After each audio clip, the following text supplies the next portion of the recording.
नमस्कार दोस्तों, मैं विक्रम सिंह चौहान स्वागत करता हूं आज आपका एक बार फिर अपने YouTube चैनल जी के विद विक्रम सिंह चौहान पर। मध्यकालीन भारतीय इतिहास, मिडिवल इंडियन हिस्ट्री। जी हाँ, इससे पहले जो हमारा वीडियो आया था हमने उसमें संपूर्ण मध्यकालीन भारतीय इतिहास का एक छोटा सा परिचय देखा था कि मध्यकालीन भारतीय इतिहास में आपको क्या क्या पढ़ना है और किस तरह से पढ़ना है। तो मध्यकालीन भारतीय इतिहास का आज यह है आपके पास पहली क्लास है या दूसरा वीडियो है। ये क्लास सभी कॉम्पिटिटिव एग्जाम के लिए इंपॉर्टेंट है, चाहे सेंट्रल लेवल हो या स्टेट लेवल हो। इसी के साथ ही क्लास इंपॉर्टेंट रहेगी बीए सेकेंड ईयर के लिए। जी हाँ, बीए सेकेंड ईयर जिनका जो विषय इतिहास विषय से जो अध्ययन कर रहे हैं उनके लिए भी इंपॉर्टेंट है। तो आप बने रहिए मेरे साथ इस क्लास में। आइए देखते हैं। तो आज का हमारा जो पहला चैप्टर है वो चैप्टर है मुस्लिम आक्रमणकारी। मध्यकालीन भारतीय इतिहास की शुरुआत हमने कहा था 712 एक महत्वपूर्ण घटना से मुस्लिम आक्रमणकारियों से प्रारंभ होता है। तो मुस्लिम आक्रमणकारियों को देखते हैं।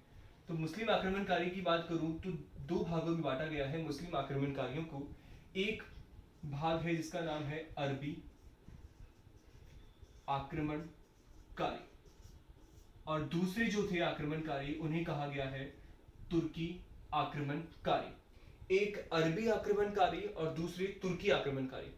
अरबी आक्रमणकारियों में हमारे पास जो आक्रमण के लिए यानी कि भारत में जो आक्रमण के लिए आया था उसका नाम था मोहम्मद बिन कासिम। और तुर्की आक्रमणकारियों में हमारे पास दो व्यक्ति हैं जिनमें एक का नाम है महमूद गजनवी और दूसरे का नाम है मोहम्मद गौरी।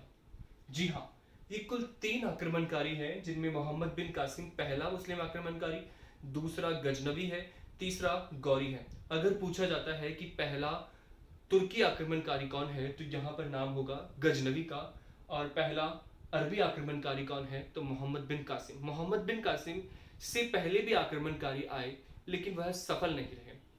तो कासिम, गजनवी, गौरी को देखेंगे अब। तीनों का समय अलग अलग है। कासिम ने भारत पर आक्रमण किया था 712 ईस्वी में। गजनवी ने भारत पर आक्रमण किया था 1000 से लेकर के 1027 ईस्वी तक। और गौरी ने आक्रमण किया था 1175 से लेकर के 1175 से लेकर के 1206 तक। इन तीनों में से भारत में जो अपनी सत्ता स्थापित करने में सफल रहा था वह था गौरी। जी हाँ, गौरी। तो देखते हैं हम मुस्लिम आक्रमणकारियों में। मुस्लिम आक्रमणकारी तो अरबी अरबी आक्रमणकारी हैं। उस समय एक पद हुआ करता था अरब ईरान में और वह पद था खलीफा का। मुस्लिम सत्ता का सबसे बड़ा पद जो है वह खलीफा का पद है। मोहम्मद साहब के द्वारा इस्लाम धर्म की स्थापना की गई। उनकी मृत्यु के बाद में 4 खलीफा हुए, उन्हें ही महत्वपूर्ण खलीफा के नाम से जाना जाता है, जिनमें 4 खलीफा में अबू बकर, उमर, उस्मान और अली। ये 4 खलीफा इंपॉर्टेंट है। अबू बकर, उमर, उस्मान, अली, यही इनका क्रम रहेगा। सबसे पहले अबू बकर हुआ, उसके बाद उमर, उसके बाद उस्मान, उसके बाद अली। अब खलीफा पद इतना इंपॉर्टेंट था कि इस पद के लिए भी संघर्ष होने लगे और एक साथ कई सारे खलीफा होने लगे, लेकिन फिर भी सबसे इंपॉर्टेंट जो खलीफा माना गया वो अरब ईरान का खलीफा माना गया। और जो भारत में मुस्लिम आक्रमणकारियों के समय जो खलीफा था वो वलीद या वालिद आक्रमण खलीफा था। तो वलीद खलीफा के समय, जिस समय खलीफा के पद पर वलीद या वालिद बैठे हुए थे, उस समय उनका गवर्नर हज्जाज था। जी हाँ, उनका गवर्नर कौन था? हज्जाज। हज्जाज ने भारत पर आक्रमण के लिए सर्वप्रथम अबीदुल्ला को भेजा 711, जो कि असफल रहा। फिर बुदेल को भेजा या बेदुल को भेजा 711, यह भी असफल रहा। ठीक है, खलीफा के पद पर वालिद बैठे हैं, उनके गवर्नर का नाम हज्जाज है। भारत पर आक्रमण करने के लिए अबीदुल्ला को भेजा, असफल। बुदेल को भेजा, असफल। फिर आक्रमण करने के लिए जिसको भेजा गया उसका नाम था मीर कासिम। तो प्रथम मुस्लिम आक्रमणकारी जो सफल रहा उसका नाम था मोहम्मद बिन कासिम या मीर कासिम।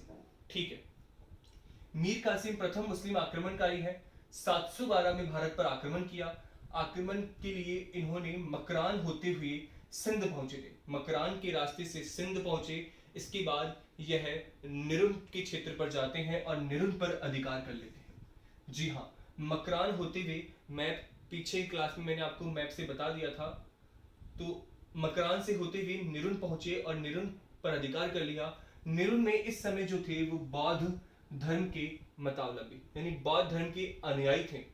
बौद्धों ने निरुन में मोहम्मद बिन कासिम के सामने आत्मसमर्पण कर दिया। क्या कर दिया था? आत्मसमर्पण। वो सरेंडर हो गए मोहम्मद बिन कासिम के सामने। निरुन पर अधिकार के बाद में मोहम्मद बिन कासिम सेहवान पहुंचा।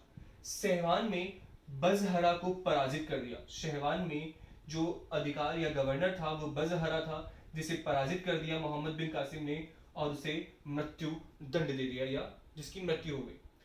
सहवान ही वह पहली जगह थी जहां मोहम्मद बिन कासिम ने जजिया कर लगाया था। तो भारत में पहली बार जजिया कर लगाने वाला व्यक्ति जो है वो कौन है? मोहम्मद बिन कासिम या मीर कासिम। ठीक है, तो जजिया कर लगाया और सहवान में जो सत्ता थी वो जाटों की थी। यहां जाटों को पराजित कर दिया और जाटों ने आत्मसमर्पण कर दिया। जाटों ने क्या कर दिया? आत्मसमर्पण कर दिया और मोहम्मद बिन कासिम के सहयोगी बन गए। सहवान को विजय करने के बाद में मोहम्मद बिन कासिम ने सिंधु नदी को पार किया। सिंधु नदी को पार करके मोहम्मद बिन कासिम सिंध मुल्तान वाले हिस्से पर जाना चाहते थे, जिसे ब्राह्मणवाद कहा गया था, और यहाँ का जो शासक था उसका नाम था दाहिर। तो सिंधु नदी को पार किया। सिंधु नदी को पार करने के लिए मोहम्मद बिन कासिम ने नावों का बेड़ा बनाया। बहुत सारी नावें इकट्ठी की और उन नावों की बेड़ा बना करके सिंधु नदी को पार किया और पार करके ये पहुंच गए रावर, जहां पर शरण लिए हुए था कौन? दाहिर। जहां पर शरण कौन लिए हुए था? दाहिर। दाहिर और मोहम्मद बिन कासिम में रावर नामक स्थान पर रावर का युद्ध हुआ। किसका युद्ध हुआ? रावर का युद्ध हुआ। और इस रावर के युद्ध में मोहम्मद बिन कासिम ने दाहिर को पराजित कर दिया और दाहिर की क्या हो गई? मृत्यु हो गई। ठीक है, रावर की युद्ध में मोहम्मद बिन कासिम ने दाहिर को पराजित कर दिया, दाहिर की मृत्यु हो गई। दाहिर की पत्नी, जिनका नाम था रानी बाई या रानी देवी, दाहिर की पत्नी रानी ने मोहम्मद बिन कासिम से संघर्ष जारी रखा, किंतु ये संघर्ष में असफल रही। जब इनको लगा कि अब जीत अनिश्चित है, मतलब जीत निश्चित नहीं हो सकती है, तो रानी बाई ने जौहर व्रत का पालन किया या जौहर किया। ये हमारे मध्यकालीन इतिहास या भारतीय इतिहास का पहला जौहर का एग्जाम्पल है। जौहर आप राजस्थान इतिहास में पढ़ चुके होंगे। पद्मावती, रानी कर्मावती, राजस्थान की बहुत सारी रानियों ने मुस्लिम आक्रमणकारियों से अपने सतीत्व की रक्षा के लिए जौहर किया, लेकिन भारत में पहली बार जौहर व्रत का पालन जिसने किया वह रानी बाई मोहम्मद बिन कासिम के समय दाहिर की पत्नी ने किया। ठीक है, किंतु दाहिर की दो पुत्रियां, एक सूर्य देवी और एक परमल देवी, दोनों को बंदी बना लिया गया। मोहम्मद बिन कासिम द्वारा क्या बना लिया गया? बंदी बना लिया गया। अब जब मोहम्मद बिन कासिम ने जब दाहिर को पराजित कर दिया, तो कासिम के द्वारा जीते हुए प्रदेशों का प्रशासन अपने प्रतिनिधि को सौंप करके वह वापस लौट जाता है। ठीक है, वह वापस लौट जाता है। अब जब वह अरब जाता है, जिस समय मोहम्मद बिन कासिम आक्रमण के लिए निकला था, उस समय वहां का जो खलीफा था वो वालिद था, लेकिन वालिद के बाद में यहाँ पर खलीफा बनते हैं कौन? सुलेमान। और सुलेमान और हज्जाज दोनों के संबंध अच्छे नहीं थे और हज्जाज ने मीर कासिम को भेजा था मोहम्मद बिन कासिम को, जो हज्जाज का क्या था? दामाद था। तो सुलेमान और हज्जाज के संबंध अच्छे नहीं है, इसलिए सुलेमान नहीं पसंद करेगा किसे? मोहम्मद बिन कासिम को। इसलिए सुलेमान ने सूर्य देवी और परमल देवी के आरोप के बाद में मोहम्मद बिन कासिम को भी मृत्यु दंड दे दिया। 17 वर्ष की आयु में मोहम्मद बिन कासिम ने भारत के क्षेत्रों को विजय किया था, किंतु सुलेमान ने मोहम्मद बिन कासिम को, सूर्य देवी और परमल देवी, इन्होंने आरोप लगाया मोहम्मद बिन कासिम पर कि इन्होंने हमारा कौमार्य भंग कर दिया है, जिसकी वजह से सुलेमान रुष्ट हुए और कासिम को क्या दे दिया? मृत्यु दंड दे दिया। तो कासिम की मौत इस तरह से सुलेमान की मृत्यु दंड के बाद हुई। अब ये तो आक्रमणकारियों की बात हो गई कि अरबी आक्रमणकारी आए और उन्होंने ये क्षेत्र विजय किया, सिंध में मुल्तान पर अधिकार कर लिया, दाहिर को पराजित कर दिया। ठीक है, प्रभाव क्या रहा अरब आक्रमणकारियों का? तो पहला प्रभाव तो यह रहा, ऊंट पालन का प्रारंभ हुआ। भारत में ऊंट पालन, का प्रारंभ हुआ, यानी कि ऊंट पालन करना भारतीयों ने किससे सीखा? अरबों से सीखा। दूसरा, भारत में पहली बार जजिया कर वसूल किया गया। कौन सा कर वसूल किया गया? जजिया कर वसूल किया गया। नेक्स्ट है, एक सिक्के का प्रारंभ हुआ जिसका नाम था दिरहम। सिक्के का प्रारंभ जिसका नाम दिरहम, और खजूर की खेती प्रारंभ हुई। तो ऊंट पालन प्रारंभ हुआ, जजिया कर लिया गया, दिरहम नामक सिक्का लिया गया, खजूर की खेती प्रारंभ हुई। यही नहीं, अरब अपने साथ ब्रह्मगुप्त द्वारा लिखा गया, गुप्तकालीन एक इतिहासकार है जिनका नाम है ब्रह्मगुप्त। ब्रह्मगुप्त द्वारा लिखा गया एक ग्रंथ जिसका नाम है ब्रह्म सिद्धांत भी अपने साथ ले गए थे। ठीक है, तो ये है हमारा पहला मुस्लिम आक्रमणकारी। एक छोटा सा रिवीजन, मुस्लिम आक्रमणकारियों में 2 अरबी तुर्की, पहला अरबी मोहम्मद बिन कासिम 712, गजनवी 1000 से लेकर के 1027, गौरी 1175 से लेकर के 1206, 3 आक्रमणकारी। प्रथम मुस्लिम आक्रमणकारी मोहम्मद बिन कासिम मकरान होता हुआ सिंध पहुंचा, नीलन पर अधिकार किया, बौद्धों ने आत्मसमर्पण किया, सहवान में बजहरा को पराजित किया जो दाहिर का गवर्नर था, इसको मृत्युदंड दिया। यहाँ पर पहली बार जजिया कर लगाया। सहवान में जाटों को पराजित किया, जाटों ने आत्मसमर्पण किया, सिंधु नदी को नावों का बेड़ा बना करके पार किया और रावर पहुंचा। रावर में दाहिर था, जहां रावर के युद्ध में दाहिर को पराजित किया और दाहिर की मृत्यु हो जाती है रावर के युद्ध में। इंपॉर्टेंट है, रावर का युद्ध दाहिर और मोहम्मद बिन कासिम के मध्य।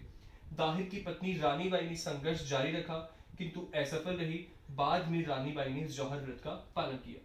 दाहिर की पुत्री सूरी देवी परमल देवी को बंदी बना लिया गया और खलीफा के पास भेज दिया गया। कासिम ने जीते हुए प्रदेशों का प्रतिनिधि नियुक्त करके वहां से चला गया। यहाँ वलीद की जगह सुलेमान खलीफा बन जाते हैं और सुलेमान कासिम को मृत्युदंड देते हैं।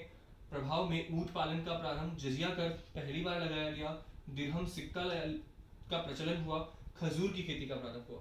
तो ये हमने पहला आक्रमणकारी देखा है जिसका नाम है मोहम्मद बिन कासिम। क्लास कंटिन्यू रहेगी, इसके बाद जो हम पढ़ेंगे वो पढ़ेंगे हम महमूद गजनवी, फिर गौरी। इस प्रकार हमारी क्लास कंटिन्यू रहने वाली है। तो आप ज़्यादा से ज़्यादा इस चैनल से जुड़िए, अन्य बच्चों को भी इस चैनल से जोड़िए जो कॉम्पिटिटिव एग्जाम की तैयारी कर रहे हैं, जिसमें इतिहास एक महत्वपूर्ण विषय है। इसी के साथ ही आप BA 3rd ईयर के बच्चों को भी जोड़िए। धन्यवाद।